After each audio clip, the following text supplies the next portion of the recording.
Halo, selamat berjumpa kembali teman-teman dan rekan semuanya. Semoga teman-teman selalu dalam keadaan sehat, dilancarkan rezeki dan usahanya. Baiklah, pada video kali ini saya akan membagikan informasi mengenai hal-hal yang terkait dengan pembibitan porang, penanaman umbi porang, demikian juga soal kualitas umbi panen terkait dengan tinggi rendahnya tepung glukomanan yang dihasilkan pada saat proses penampungan di pabrik. Video ini merupakan ringkasan bahasan seminar online yang saya ikuti beberapa hari yang lalu yang diselenggarakan oleh Jaringan Saudagar Muhammadiyah, yaitu pada tanggal 3 Maret 2021 kemarin. Video ini juga sebagai informasi yang layak diteruskan kepada setiap petani, pebisnis porang, supplier pupuk, ataupun para investor untuk diketahui sebagai bahan masukan pertimbangan-pertimbangan dan koreksi ataupun masukan bisnis pertanian porang dan hal-hal terkait dengan ekspor porang. Video ini juga menjadi masukan bagi para petani lahan, para supplier pupuk dalam hal penanaman dan panen umbi porang, demikian juga bagi para koperasi Kapoktan dalam hal pembelian umbi panen yang terkait dengan kontrak produksi pabrik.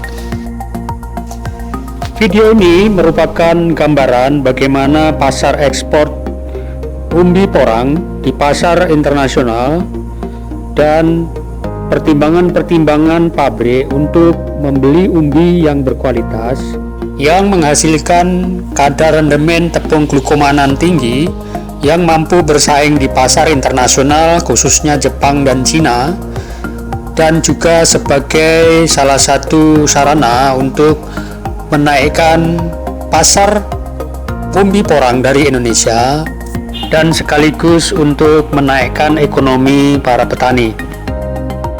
Dan berikut adalah video informasi-informasi yang layak kita simak untuk kemajuan pertanian porang di Indonesia, dan semoga bermanfaat.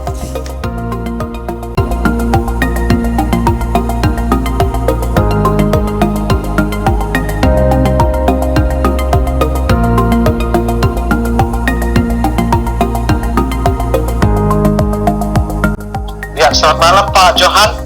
Apa kabar Pak? Baik Pak. Pak Johan ini masih ganteng sekali ternyata. Ini bisa share sedikit tentang Abigo Pak? Mungkin. Ya. Kalau saya mau share homepage Abigo, jadi kalau pada yang lain ada pertanyaan atau apa, lain kali bisa menghubungi langsung ke homepage. Apa bisa share Pak di sini? Siap Pak. Bisa di-share Pak. Ini saya share masih disable ini soalnya. Mungkin dari tim IT ditambahkan untuk Pak Johan host ini apa namanya co-host. Ya sudah Pak Johan. Udah coba ya. Belum bisa Pak. Maaf, saya tadi nggak sempat memberikan teman-teman di sini yang masih kurang mengerti Abigo kerjanya seperti apa. Jadi kita PT Abigo berdiri dari kakek saya, mendirikan tahun 1971. Pertama di Indonesia. Kita pertama kali bekerja untuk mengekspor keripik porang dari tahun 80 sampai tahun 85. Jadi kita pertama kali memang mengekspor keripik porang berbentuk yang seperti sekarang disebut matahari. Kemudian berkembang setelah kita invest oven untuk kualitas ekspor ke negara Jepang waktu saat itu. Di tahun terakhir ekspor tertinggi kita di tahun 1985 itu sekitar ada 1.000 ton keripik kering ke Jepang.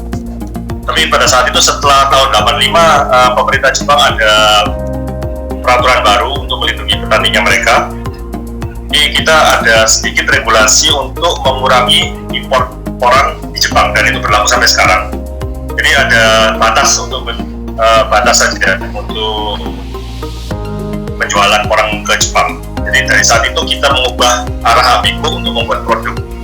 Jadi dari saat tahun 85 dan kita ekspor pertama ke Jepang itu tahun 1990, itu kita ekspor produk pertama ke Jepang, dan dari saat itu sampai sekarang kita sudah develop yang tadi disebutkan beras shirataki yang ada dijual di Indonesia, terus konyaku shirataki kering sampai ekspor terakhir kita bisa ekspor ke Eropa, ke Amerika, Kanada, Perancis, ada yang ke Korea juga, ke Jepang juga. Jadi kita merupakan pabrik yang bisa dibilang di Indonesia satu-satunya yang buat sampai produk akhir yang bisa ekspor ke dunia. Jadi saya hari ini sangat terima kasih bisa diberikan waktu. Itu ada homepage-nya itu di situ. Ada yang di chatnya, ada yang memberikan homepage-nya PT Abico. Itu homepage-nya saya, kita jadi dijalin sejarahnya sedikit dari situ. Hari ini saya mau sedikit share sedikit tentang orang. Jadi saya sangat senang sekali melihat perkembangan orang di Indonesia. Jadi banyak petani-petani mulai sadar tentang sertifikasi, menjaga kualitas yang membedakan dari pengolahan bibit yang benar sampai ubi yang benar dan lain-lain. Cuman saya ingin menambahkan satu lagi. Jadi untuk orang ini sebenarnya yang kita ambil, mungkin Pak Raja sendiri juga mendengar tadi mau mengambil glukomanan ya untuk produknya. Jadi dalam orang itu yang dipentingkan, yang diambil itu bukan seluruh porangnya, melainkan glukomanannya. Glukomanan atau bisa disebut mannan, jadi atau tepung porangnya. Jadi porang ini sementara di dunia, pengetahuan Abico selama ini yang terbaik itu ada di Jepang. Jadi dalam 1 kilo ubi itu bisa diambil 10%. Pemanannya itu yang terbaik di dunia. Standar di Abico selama ini ada yang sudah mulai sertifikasi dengan benar. Kemudian dari pengolahannya yang benar, itu perlu dipertimbangkan adalah kadar kandungan glukomanan dalam ubi yang ada di Indonesia ini. Sebenarnya saya juga share ubinya di ubi porang Indonesia merupakan ubi menurut saya yang terbaik di dunia. Pertama, ubinya ini sangat bagus kualitasnya. Dari kadar glukomanannya, kadar glukomanan yang saya maksud di sini adalah kadar kekentalan ya. Jadi viskositas dari glukomanan ini juga termasuk cukup tinggi dibanding glukomanan yang ada di China dan Jepang. Terus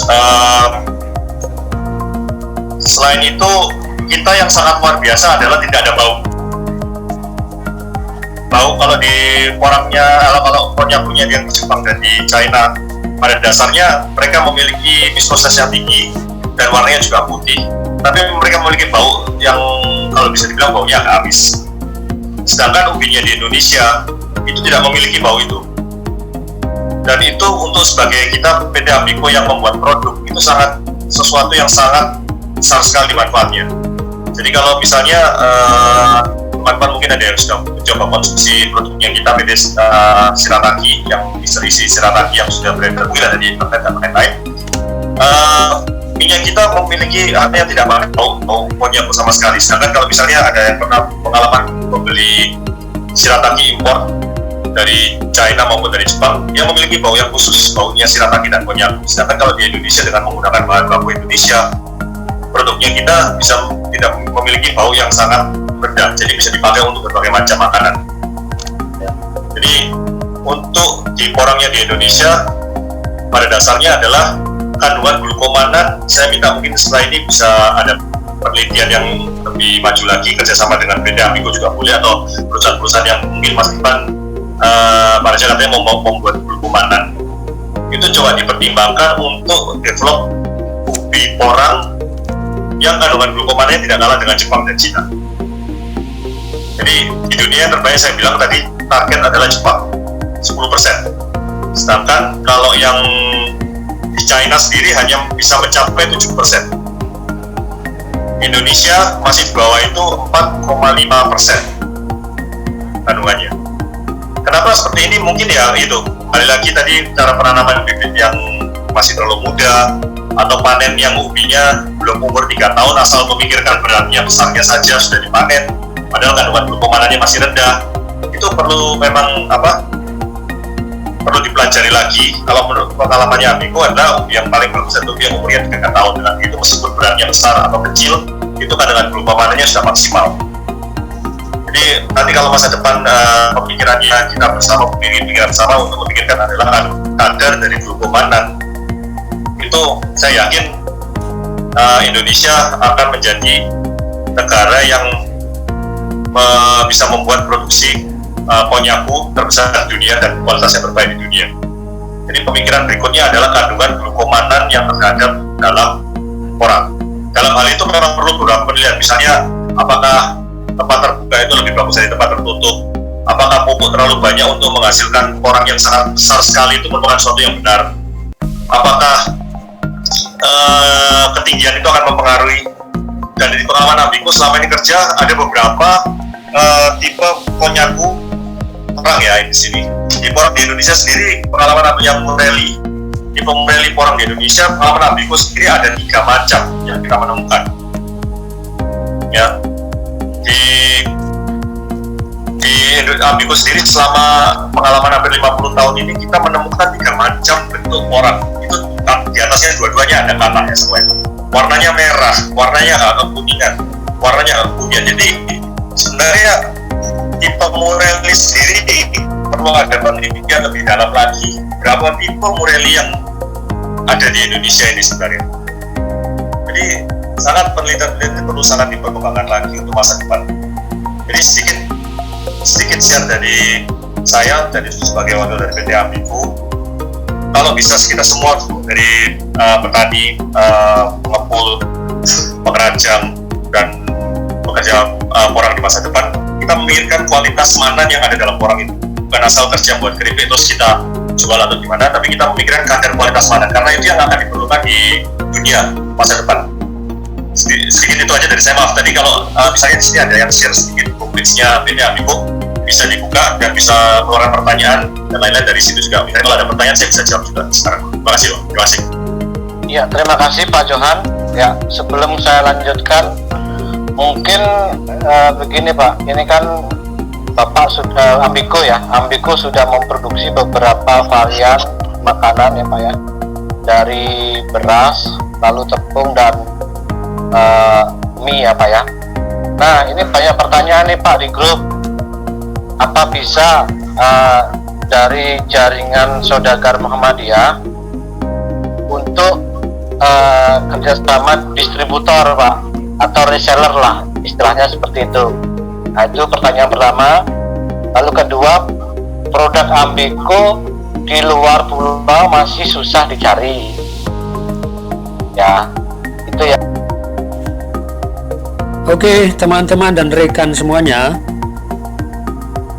itu tadi beberapa presentasi dari para narasumber, dan berikut saya coba simpulkan.